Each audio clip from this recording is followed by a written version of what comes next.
مدرسے میں پڑھا ہوں، میرے ساتھ مل کر عقیدت و محبت میں ڈوب کر حضور دل کے ساتھ نذرانِ محبت پیش کریں۔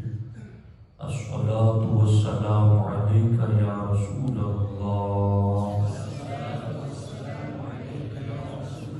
الصلاۃ والسلام علیک یا حبیب اللہ،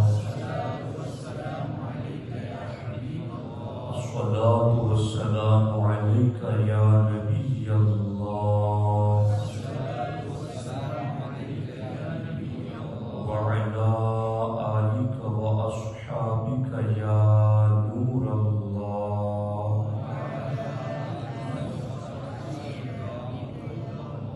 صلی اللہ تعالی علیہ وسلم۔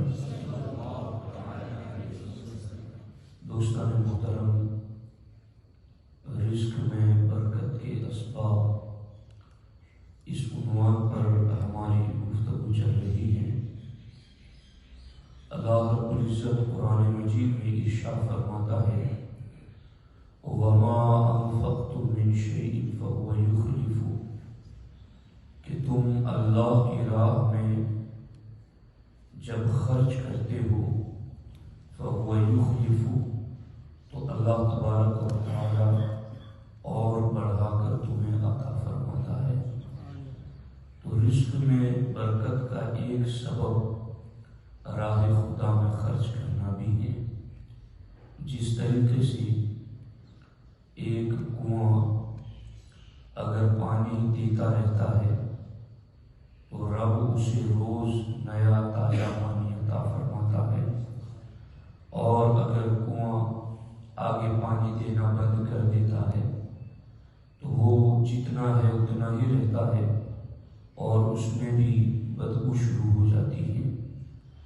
اس لیے رزق میں برکت کے لیے اللہ کی راہ میں خرچ کرنا یہ بھی ایک رزق میں برکت کا سبب ہے۔ اس سلسلے میں اللہ کے رسول علیہ الصلوۃ والسلام ارشاد فرماتے ہیں کہ صدقے سے مال کم نہیں ہوتا، اور معاف کرنے سے عزت گھٹتی نہیں ہے، اور عاجزی کرنے سے اللہ بندے کو بلندی عطا فرماتا ہے۔ روزانہ دو فرشتے صبح کے وقت اللہ کی بارگاہ میں یہ دعا کرتے ہیں، اے اللہ، تیری راہ میں خرچ کرنے والے کو مزید عطا فرما۔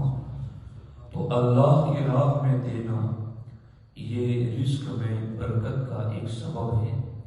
اس سلسلے میں قرآن مجید میں ایک تفصیلی واقعہ ذکر کیا گیا ہے، جس کو سرسری انداز میں آپ کی خدمت میں عرض کرتا ہوں۔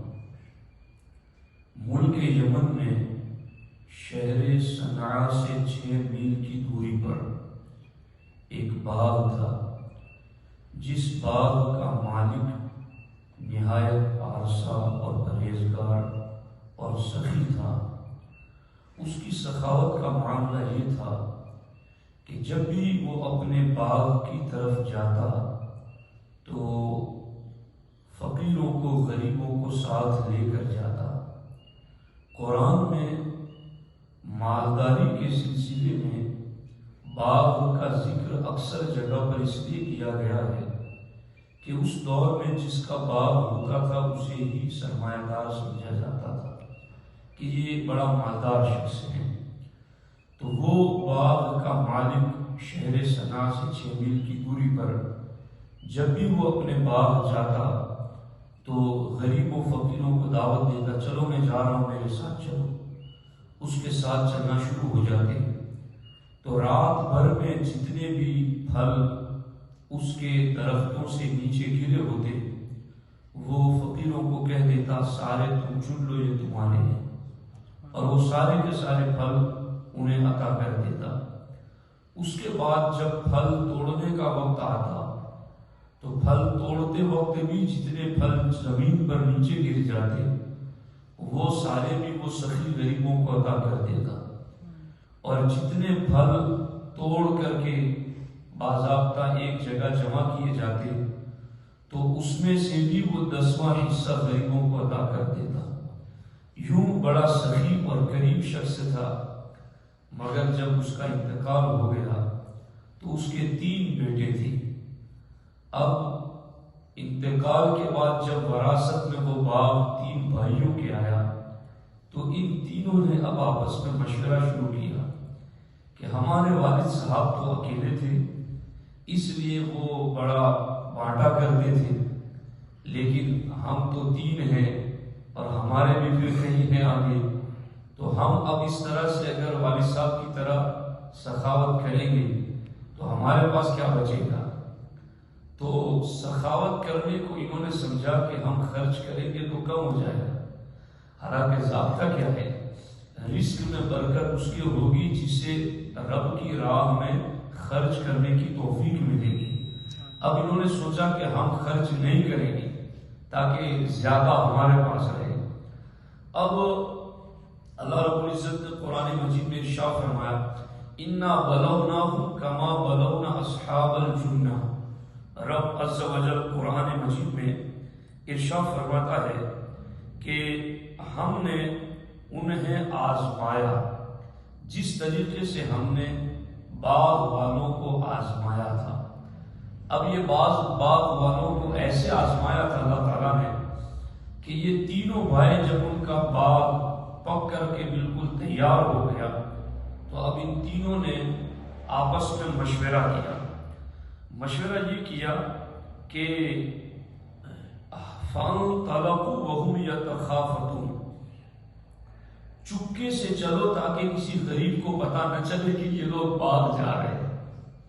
فَانْطَلَقُوا، عجیب ہے نا لوگوں کی سوچیں، آج بھی ایسے کئی ہوں گے، ہدایت حاصل کریں قرآن سے۔ فَانْطَلَقُوا وَهُمْ يَتَخَافَتُونَ، چپکے سے چلو، کسی غریب کو پتہ چلے گا تو ساتھ میں آ جائے گا تو اس کو کچھ دینا پڑے گا، تو چپکے سے چلو۔ اور پھر چلو بھی کیسے ٹائم؟ أَنِ اغْدُوا عَلَىٰ حَرْثِكُمْ فَتَنَادَوْا مُصْبِحِينَ، تو انہوں نے کہا کہ تھوڑا صبح جب اجالا ہو جائے گا تو لوگ دیکھ لیں گے، تو ہم نہیں بھی کہیں گے تو ساتھ آ جائیں گے، تو ہم صبح سویرے چلیں تاکہ کوئی دیکھنے نہ پائے۔ دیکھو یہ ہے انداز بخیل اور کنجوس لوگوں کا۔ فَتَنَادَوْا مُصْبِحِينَ، صبح صبح انہوں نے آپس میں ایک دوسرے کو کہا کہ چلو اب صبح أَنِ اغْدُوا عَلَىٰ حَرْثِكُمْ إِن كُنتُمْ صَارِمِينَ، اگر تم نے اپنے باغ سے کچھ پھل کاٹنا ہے تو صبح صبح جلدی چلو۔ اب یہ لوگ سارے کے سارے چل پڑے۔ وَغَدَوْا عَلَىٰ حَرْدٍ قَادِرِينَ، اللہ تعالیٰ فرماتا ہے وہ صبح نکلے اس گمان میں کہ ہم باغ کاٹ ہی لیں گے، ہم باغ سے پھل اتار ہی لیں گے۔ جی انہیں گمان تھا کہ ہمارا اپنا ہے، کون لے جانے والا؟ جی مگر جن کی وجہ سے برکتیں آ رہی تھی ان کو ساتھ میں لے جا رہے تھے، اور گمان کیا تھا وَغَدَوْا عَلَىٰ حَرْدٍ قَادِرِينَ، چلو صبح صبح ہم کو بس باغ کاٹ ہی لینا ہے۔ جب یہ لوگ وہاں پہنچے فَلَمَّا رَأَوْهَا قَالُوا إِنَّا لَضَالُّونَ، جب فَلَمَّا رَأَوْهَا، جب انہوں نے اپنا باغ دیکھا تو وہ تو سارا جل چکا تھا، سارے باغ میں آگ لگ چکی تھی، تو انہوں نے کہا اِنَّا لَضَالُّونَ، ہم راستہ بھٹک گئے ہیں، یہ کسی اور کے باغ میں آ گئے، یہ ہمارا اپنا تو نہیں، ہمارا تو بڑا گنجان پھلوں سے لدا ہوا بالکل تازہ شاداب تھا، تو اِنَّا لَضَالُّونَ، لگتا ہے ہم کسی کے باغ میں آ گئے۔ اور پھر انہوں نے تھوڑا تحقیق کی تو دیواریں بھی وہی ہیں اور ساری نشانیاں بھی وہی ہیں، تو انہوں نے کہا بل نحن محرومون، یہ راستہ دنیا والا نہیں آخرت والا بھٹک گئے، بل نحن محرومون، بلکہ ہم محروم کر دیے گئے۔ اب انہوں نے جب یہ بات کی تو ان 3 میں بھی ایک تھا جس کو اپنے باپ کی روش کا، باپ کے طریقے کا پتہ تھا کہ میرا باپ جو خیرات کرتا تھا، راہ خدا میں دیتا تھا، تو وہ کوئی بے وقوف تو نہیں تھا، وہ دیتا تھا تو رب اسے عطا فرماتا تھا۔ قال اوسطهم، تو بیچ والے بھائی نے کہا الم اقل لکم لولا تسبحون، کہ میں تم سے نہیں کہتا تھا کہ تسبیح پڑھتے ہوئے چلو؟ جی میں تم سے نہیں کہتا تھا کہ تسبیح پڑھتے ہوئے چلو؟ جب لٹ جاتا ہے تب لوگوں کو خدا یاد آتا ہے۔ جی لولا تسبحون، میں نے تمہیں نہیں کہا تھا؟ تم تو خوب چپکے چپکے چل رہے تھے، قدم دھیمے دھیمے رکھ رہے تھے، صبح صبح نکل رہے تھے، کوئی دیکھے نہیں، کوئی آ نہ جائے، اور تم تو باغ کے پھل کاٹ لینے کی ہی ساعت میں نکلے تھے۔ تو اب اس نے کہا الم اقل لکم، میں نے تمہیں نہیں کہا تھا؟ لولا تسبحون، کیوں اللہ کی تسبیح نہیں پڑھتے ہو؟ اب پھر بھی ان کی سمجھ میں آ گیا، چلو ایک بھائی نے ٹوکا تو دوسروں کی سمجھ میں آ گیا۔ آج کئی مرتبہ ایسا ہوتا ہے کہ ہماری شرارت نفس اتنی غالب آ جاتی ہے، کوئی ہمیں سمجھاتا ہے تو بھی ہم الٹا جواب دے جاتے ہیں۔ جی کوئی کہتا ہے یار تو یہ نہیں کرتا اس لیے تیرا یوں ہو گیا، تو اب الٹا جواب کبھی کوئی ایسا دے دیتا ہے کہ ایمان سے بھی نکل جائے، ایسے بھی لوگ جواب دے دیتے۔ اب اس نے سمجھایا اور کہا کہ میں نے تمہیں نہیں کہا تھا تسبیح کرتے ہوئے چلنا، تو اب باقی دونوں کو بھی سمجھ میں آ گیا۔ تو اب تینوں بولے، قالوا بولے، سبحان ربنا، اے ہمارے رب تیری ذات ہی پاک ہے ہر کمی، ہر عیب، ہر نقص سے، انا کنا ظالمین، بے شک ہم ظالم ٹھہرے، ہم نے ظلم کیا، ہمیں ایسا نہیں کرنا چاہیے تھا۔ فاقبل بعضهم على بعض يتلاومون، تو اب آپس میں ہی ایک دوسرے کو ملامت کرنے لگے۔ جی تو نے کہا تھا کہ ہم کسی کو نہیں دیں گے، تو نے کہا تھا، ایک دوسرے کے اوپر الزام ڈال رہے، ایک دوسرے پر ملامت کر رہے۔ دیکھو ایسا لگتا ہے، میں نے کہا تھا نا کہ قرآن کے عجائبات ایسے ہیں کہ ہر دور والوں کو ایسا لگے گا جیسا ہماری ہی بات ہو رہی ہے نا۔ تین چار بھائی جو ساتھ میں رہتے ہوں گے وہ اس کو خوب دھیان سے سنیں، برا نہ مانے، میں قرآن سنا رہا ہوں۔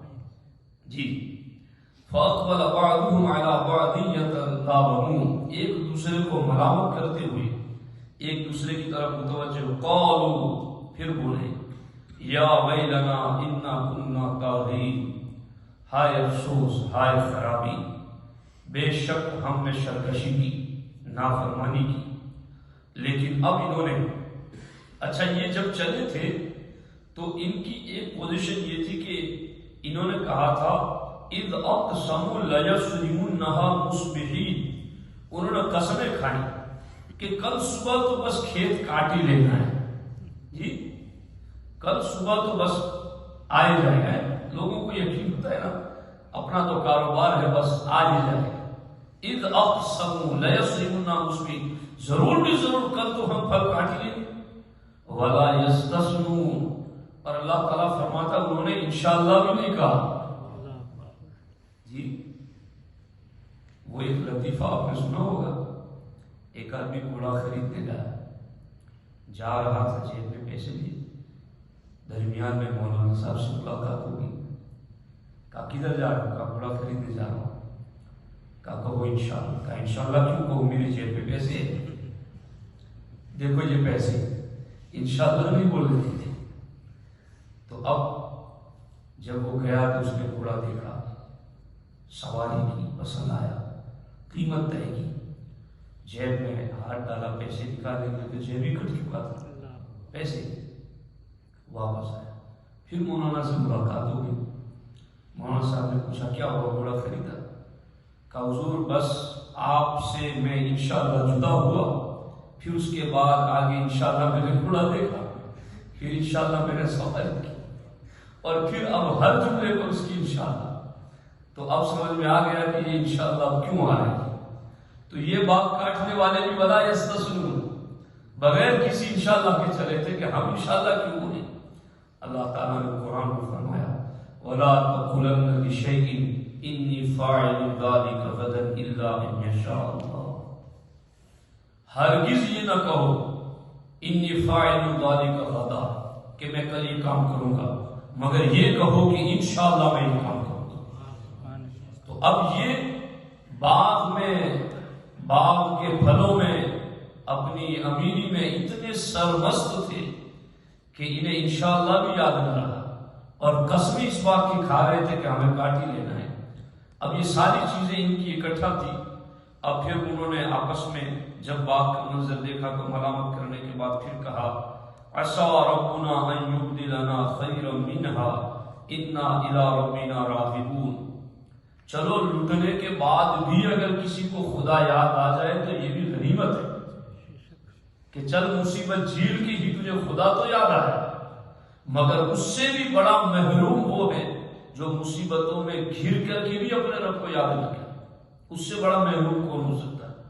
اب انہیں خدا یاد آئے، انہوں نے کہا عسیٰ ربنا ان یبدلنا خیرا منہا، امید ہے کہ ہمیں ہمارا رب اس سے بہتر بدلے میں عطا کرے گا۔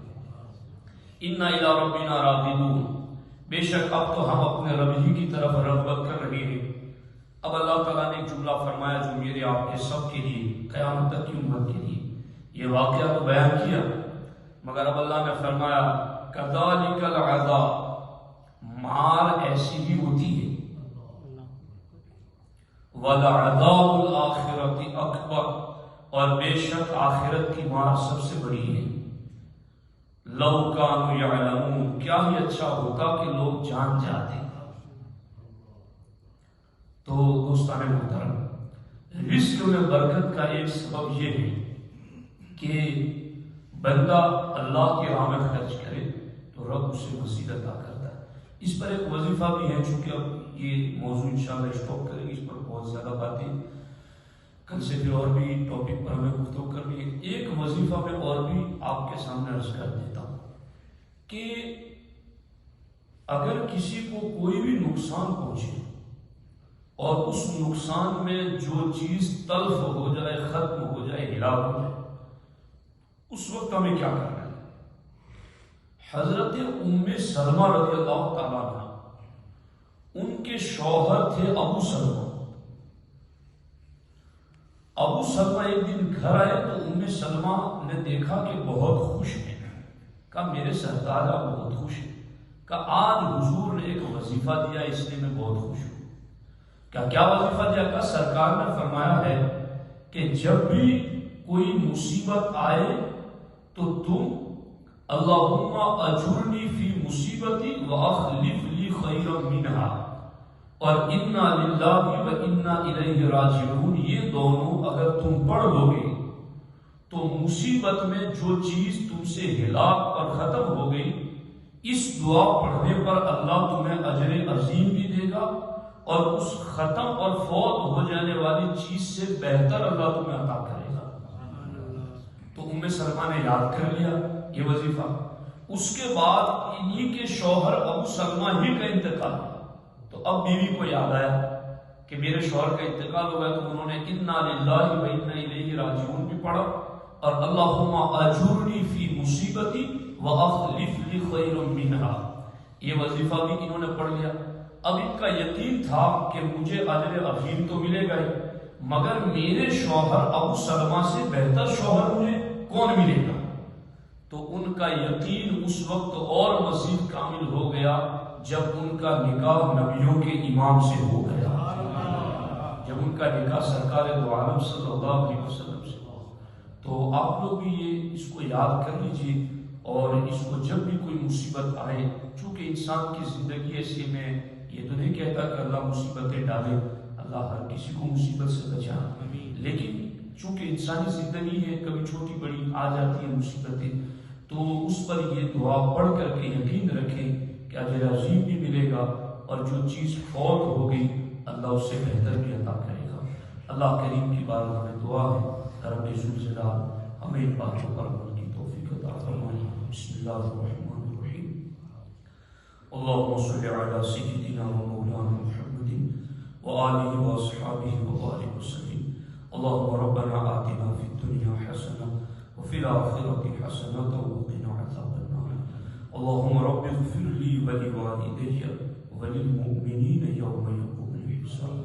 ان اللہ وملائکتہ یصلون علی النبی یا ایھا الذین آمنوا صلوا علیہ وسلموا تسلیما۔ اللهم صل على سيدنا مولانا محمد وآله وصحبه وسلم وأفوض أمري إلى الله إن الله بصير بالعباد وصلی اللہ تعالی علی خیر خلقہ وعلی آلہ وصحبہ اجمعین برحمتک یا سبحان اللہ.